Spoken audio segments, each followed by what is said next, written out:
Good morning student. देखिए आज मैं बीएससी सेकेंड ईयर में कुछ हैलोजन युक्त यौगिक जो होते हैं या हैलोजन का जो कंटेनिंग कंपाउंड जो होते हैं उनका प्रैक्टिकल बताऊंगी। ओके, हैलोजन युक्त 3 श्रेणियों में बांटा गया, जिसमें हैलोजन आपको मालूम क्लोरीन, फ्लोरीन, ब्रोमीन, आयोडीन होता है।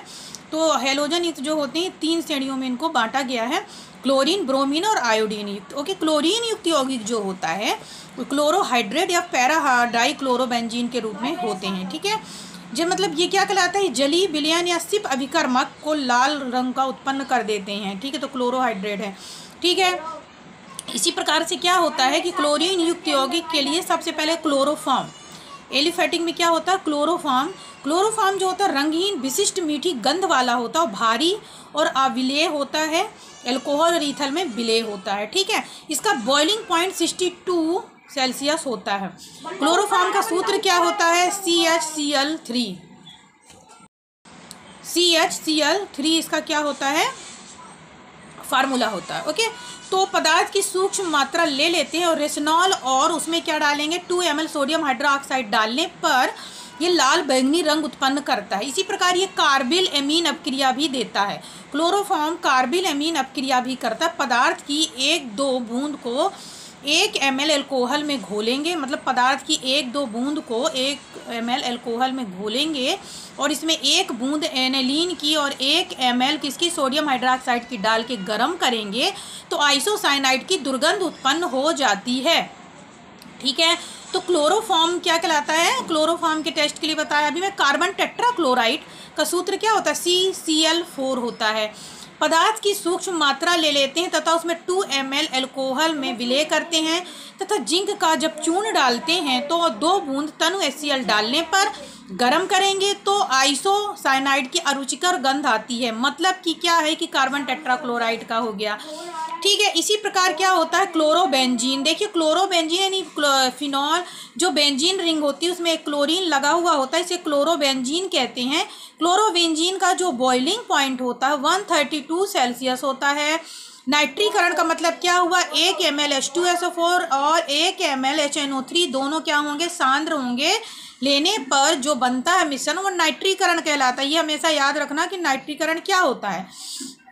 ठीक है, तो नाइट्रीकरण का मतलब क्या है कि 1 ml सांद्र H2SO4 और 1 ml HNO3 का जो मिश्रण होता है वो नाइट्रीकरण होता है तथा इसमें परख नली में जल में उबालते हुए जल में रख देते हैं 10 मिनट के लिए। गर्म करते समय कभी कभी परख नली हिलाते रहना चाहिए। ठंडा करने के बाद परख नली का ठंडे जल को पैराक्लोरोनाइट्रोबेंजीन के पीले क्रिस्टल प्राप्त हो जाते हैं।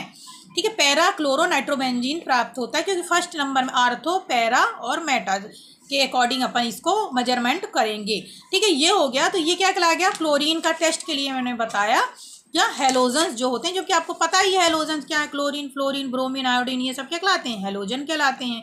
ठीक है, इसके बाद एथिल ब्रोमाइड, अभी ब्रोमाइड में आ जाते हैं। तो एथिल ब्रोमाइड क्या होता है, रंगहीन सुगंधित द्रव है, अविलेय है, जल में, एल्कोहल और ईथर में विलेय होता है तथा एथिल इसका C2H5Br इसका फार्मूला होता है।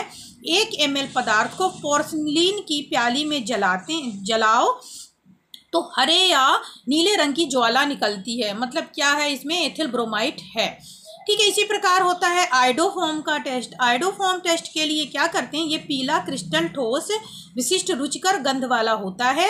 ये जल में अविलेय होता है, एल्कोहल में और क्लोरोफॉर्म में विलेय होता है। ठीक है, इसका सूत्र क्या होता है, CHI3 आयोडोफॉर्म का सूत्र होता है। पदार्थ की सूक्ष्म मात्रा ले लेंगे, रेसनॉल की सूक्ष्म मात्रा लेंगे तथा इसमें सोडियम हाइड्रोक्साइड के साथ गर्म करेंगे तो लाल रंग उत्पन्न होता है जो कि बाद में बैंगनी हो जाता है। मतलब ये आयोडोफॉर्म टेस्ट दे रहा है। फिर देखिए मैंने कल यूरिया टेस्ट बताया था, उसके बाद मैंने कहा था कि मैं आपको सल्फर युक्त यौगिक जो होते हैं तो थायरोयूरिया का टेस्ट करने के लिए, क्योंकि आपके प्रैक्टिकल से रिलेटेड है और आपको प्रैक्टिकल में आता है, पदार्थ की सूक्ष्म मात्रा में 2 ml सोडियम हाइड्रोक्साइड के साथ गर्म करेंगे और ठंडा करेंगे तो 2 बूंदें लेड एसीटेट की डालने पर ये भूरा या काला छेप देता है। ओके, एलोफेटिक होता है। एलोफेटिक और एरोमेटिक पहले भी बता चुकी हूँ। एलोफेटिक का मतलब क्या होता है, जो कार्बन की एक श्रृंखला में जुड़े हुए होते हैं या खुले हुई श्रृंखला होती है, और एरोमेटिक का मतलब क्या होता है, जो बंद श्रृंखला में होते हैं।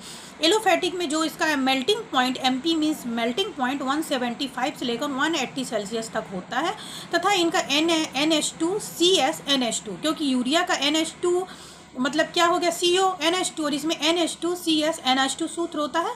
ये श्वेत क्रिस्टल होता है जो ठंडे जल में विलय होता है। पदार्थ की सूक्ष्म मात्रा ले लेते हैं तथा उसे गर्म करके पिघलाते हैं। पिघलाने के बाद 2 ml जल में घोलो और उसमें फेरिक टेट्राक्लोराइड की 1 बूंद डालेंगे तो गहरा लाल रंग उत्पन्न हो जाता है। मतलब कन्फर्म होता है कि इसमें क्या चीज़ है, एथायोयूरिया है। ठीक है, तो ये थायोयूरिया का आपको अच्छे से करना होगा क्योंकि पेपर में मोस्टली आता है। अब जैसे कि आपको दिए देता है ऑब्जेक्टिव ऐसा दे देगा कि आइडेंटिफाई स्पेशल ऑफ द, मतलब कि कुछ भी in identification of organic compound. Okay, तो ऑर्गेनिक कंपाउंड की पहचान करने के लिए अगर दे देगा तो सबसे पहले आप क्या करेंगे, इसका जो प्रारंभिक टेस्ट होता है, तो प्रारंभिक टेस्ट में प्रोफाइल में क्या लिखेंगे आप, भौतिक दशा, उसकी गंध, रंग और विलेयता। आफ्टर उसके बाद उसका फ्लेम टेस्ट करेंगे जिसे ज्वाला परीक्षण कहा जाता है। फिर तत्वों का एलिमेंट्स टेस्ट करने के लिए सोडा निष्कर्ष बनाना मैंने पहले वीडियो में आपको बता चुकी हूँ, उसका टेस्ट करेंगे। आफ्टर उसके बाद क्या करते हैं, फंक्शनल ग्रुप का टेस्ट करते हैं। तो फंक्शनल ग्रुप के लिए लिटमस का यूज किया जाता है ना, नीला लिटमस पत्र रखा जाए, लाल हो जाता है और लाल लिटमस नीला हो जाता है। इसके बाद इसका गलनांक देखेंगे कि कप में कितने में ये पिघलता है। इसके बाद क्या करेंगे, संभव यौगिक, सपोज दैट मान लीजिए कोई एसिड है, साइट्रिक एसिड है, तो साइट्रिक एसिड का जो विशिष्ट परीक्षण होता है वो लगाना चाहिए। उसके बाद फिर इसका कन्फर्मेशन टेस्ट, तो कोई भी फाइल में या फिर आप प्रैक्टिकल में लिखेंगे तो सबसे पहले क्या करेंगे, उसका प्रारंभिक टेस्ट ज्वाला परीक्षण करते हैं, फिर तत्वों का एलिमेंट्स परीक्षण किया जाता है, फिर फंक्शनल ग्रुप परीक्षण किया जाता है। इसके बाद आगे की प्रोसीजर की जाती है। तो ये मैं आपको फाइल में से लिखने का तरीका भी बता रही हूँ और साथ में मैंने आपको ये बता रही हूँ कि जो भी प्रैक्टिकल से रिलेटेड जितने भी टॉपिक हैं वो भी आपके क्लियर होते जाएंगे। Okay, thank you.